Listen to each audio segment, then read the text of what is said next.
Yo, selamat datang di channel baru. Belum kita mulai, alangkah baiknya Anda mendukung saya dengan cara subscribe channel ini agar saya lebih bersemangat dan tidak putus asa dalam membuat konten. Pada kesempatan kali ini, saya akan melanjutkan alur cerita light novel Tennis Taraken Diacita volume 4 part 7. Tanpa berlama-lama, langsung saja kita mulai.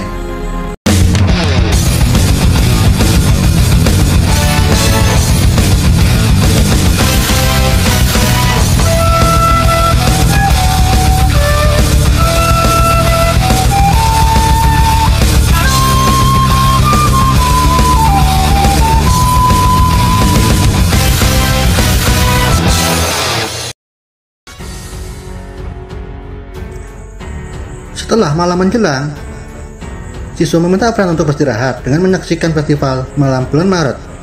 Fran dan Nurushi sangat bersemangat karena akan banyak makanan di festival. Malam yang sangat indah, banyak orang yang bahagia. Kios-kios saling berhadapan di samping jalan. Fran dan Nurushi mampir ke setiap kios yang ditemui. Mereka membiarkan perutnya buncit. Semua orang berpisah dan berjajar di samping jalan. Saat dari kejauhan nampak terlihat kendaraan parade lewat. Identifikasi Shiso mengatakan mereka pendeta yang berpakaian suci kelas Chronicle. Melihat pendeta, Shiso bertanya-tanya, dia adalah makhluk terjamin di dunia ini. Apakah mereka bisa mendengar suara dewa di dunia ini? Fran dan Shiso berpindah ke tempat yang lebih tinggi karena penasaran, karena pengunjung juga semakin padat. Para pendeta akan menyajikan ritual tarian Grancel untuk persembahan para dewa. Semua orang berdesakan saling dorong, itu mengingatkan Shiso kepada kereta api di negara Jepang. Musik lagu ketuhanan dimulai. Fran teringat dengan Charlotte, gadis panti asuhan yang mengikuti tarian krakel. Namun secara tiba-tiba, Shiso dan Fran merasakan sesuatu yang sangat aneh. Shiso merasakan sesuatu bahaya yang berasal dari sebuah gang yang menghubungkan dengan tempat tarian. Di dalam gang terlihat orang yang siap bertempur. Identifikasi Shiso mengatakan mereka sangat benci dengan Charlotte. Fran berkata, Shiso, kita tidak bisa membiarkan sesuatu yang buruk terjadi. Fran pun melompat menuju gang tersebut. Shiso mengingatkan Fran untuk tidak menjadikannya lebih kacau karena festival belum selesai. Musuh berjumlah 5 orang laki-laki. Pemimpin mereka bernama Puran, rank D jika mereka seorang petualang, gelar sadis, skill sword art magic. Tanpa disadari, Fran sudah muncul di hadapan Puran. Fran bertanya, apa yang kalian lakukan di sini? Sontak Puran melompat mundur karena terkejut. Puran bernapas lega karena hanya bocil yang berada di hadapannya. Puran meminta Fran untuk pergi karena bocil dilarang di sini.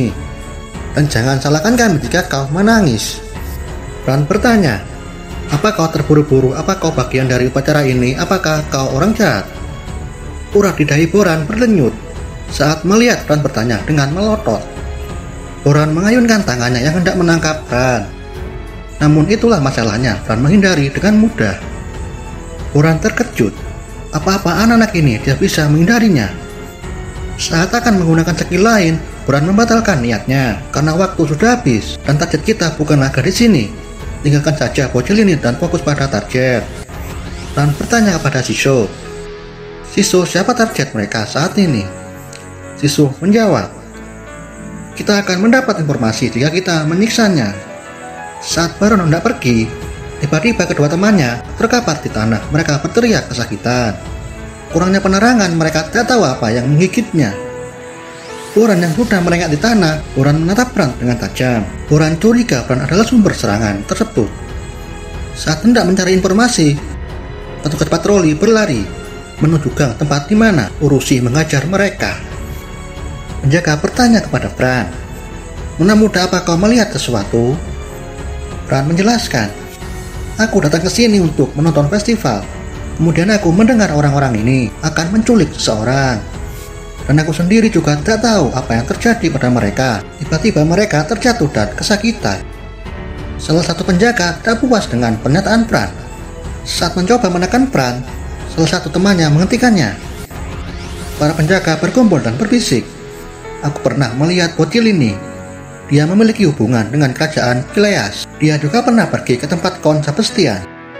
Mengingat semuanya, sontak para penjaga mengubah nada bicaranya. Maafkan kami Nona muda, kami sudah menyita waktumu. Fran berteman dengan seorang bangsawan. Mengganggunya sama saja dengan mengorbankan karirnya. Fran berkata, "Kalau begitu bisakah aku pergi?" "Tentu saja," ucap penjaga. Fran pun pergi menuju tempat semula. Dengan tenang Fran menonton tarian Charlotte hingga selesai. Setelah tarian selesai, Fran pun kembali ke dapur. Sudah waktunya untuk memasak. Dalam perjalanan menuju dapur, seperti biasa Fran tidak lupa Fran menggendong banyak makanan. Sesampai di dapur, Fran menyiapkan banyak potongan sayur.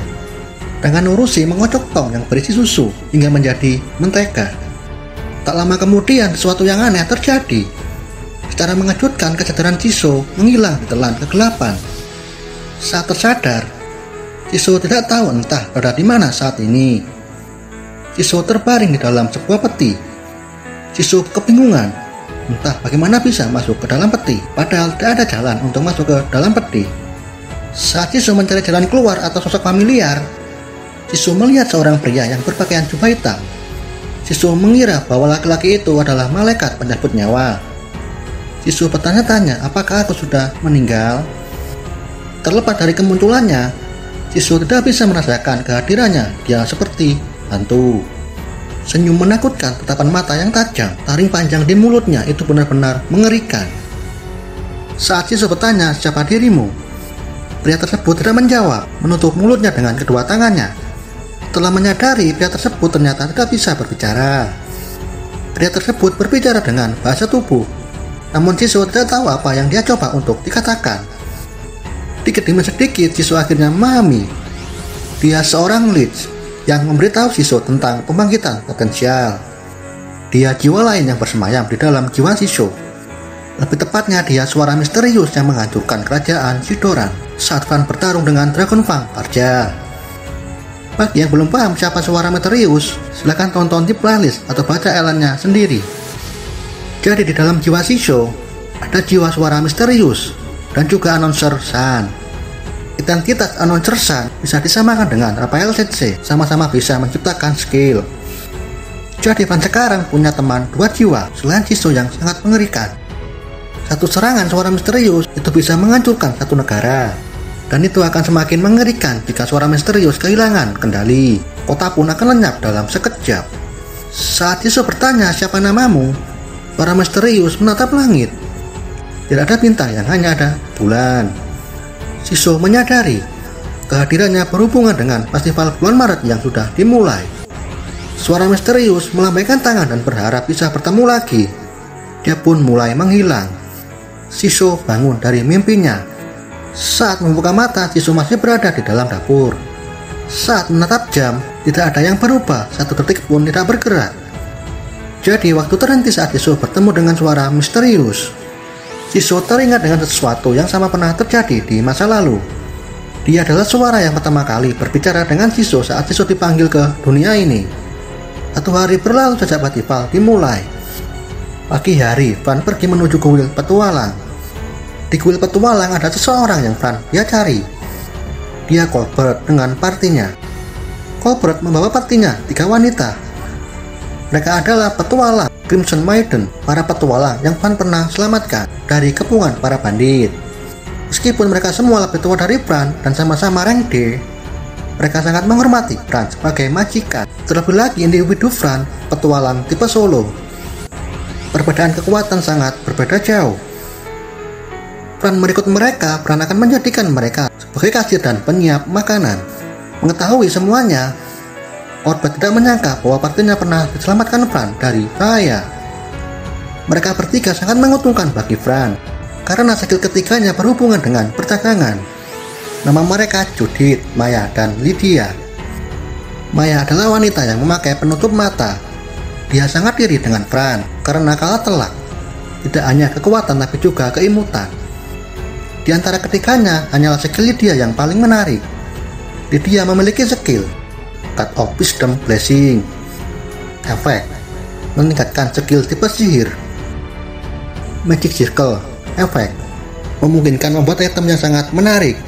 Walaupun Lydia tidak punya skill cooking, tapi dia punya co-punding. Mereka bertiga serentak berjanji kepada Fran akan bekerja keras. Bahkan Colbert juga menjamin bahwa mereka sangat kompeten. Dengan itu diputuskan Fran punya bawahan 4 orang. Mereka pun berpisah dengan bertemu lagi besok. Fran memutuskan untuk menyelesaikan langkah sulit, yaitu menggoreng dan membungkus roti kare. Namun Jisoo meminta Fran untuk tidak membantunya. Fran pun meninggalkan Jisoo dan berlatih dengan Urushi menyempurnakan mantra mereka masing-masing. Tak lama kemudian Fran dan Jisoo merasakan kehadiran yang sangat aneh. Jumlah mereka sangat banyak, kehadirannya disembunyikan saat mendekati gedung tempat di mana Fran dan Jisoo memasak. Salah satu dari mereka mengetuk pintu belakang dan bertanya, "Aku berhadapan dengan siapa?" Fran menjawab, "Siapa yang ada di sana?" Saat mengintip dari jendela, dia seorang pria yang terlihat sangat baik, tidak menunjukkan tanda jahat. Namun anehnya, mereka datang secara tiba-tiba lalu meminta bantuan. Bagi Fran ini sangat aneh, pasti dia punya niat busuk. Saat diidentifikasi, gelarnya sebagai penipu. Dia memiliki skill berbohong, pengobatan palsu. Dia benar-benar pria yang sangat jahat. Fran bertanya, "Apa yang kau inginkan? Dan katakan saja dari sana." Gerombolan mereka yang lainnya memanfaatkan situasi selagi Fran lengah dengan pembicaraan. Mereka menyembunyikan kehadirannya di dalam bayang-bayang. Namun semua itu tidak ada gunanya di hadapan skill, penglihatan malam, dan kehadiran indera. Mereka semua pandai lemah dan hanya pemimpinnya yang kuat, dia assassin level tinggi. Jisoo meminta Fran untuk membiarkan pria itu masuk. Tapi jangan biarkan dia pergi. Yang di luar biarkan aku yang mengurusnya. Baiklah Jisoo, kuserahkan semuanya padamu. Pria tersebut sangat senang saat diizinkan masuk. Namun pria itu salah mengira bahwa Fran menerimanya sebagai tamu. Pria itu masuk dan berbohong, berpura-pura mengelus Urushi. Tapi yang sebenarnya dia mengambil pedang yang disembunyikan. "Kau punya anjing yang sangat baik." Sambil menutup pintu, Fran menjelaskan, "Dia bukan anjing, dia serigala familiarku yang sangat kuat.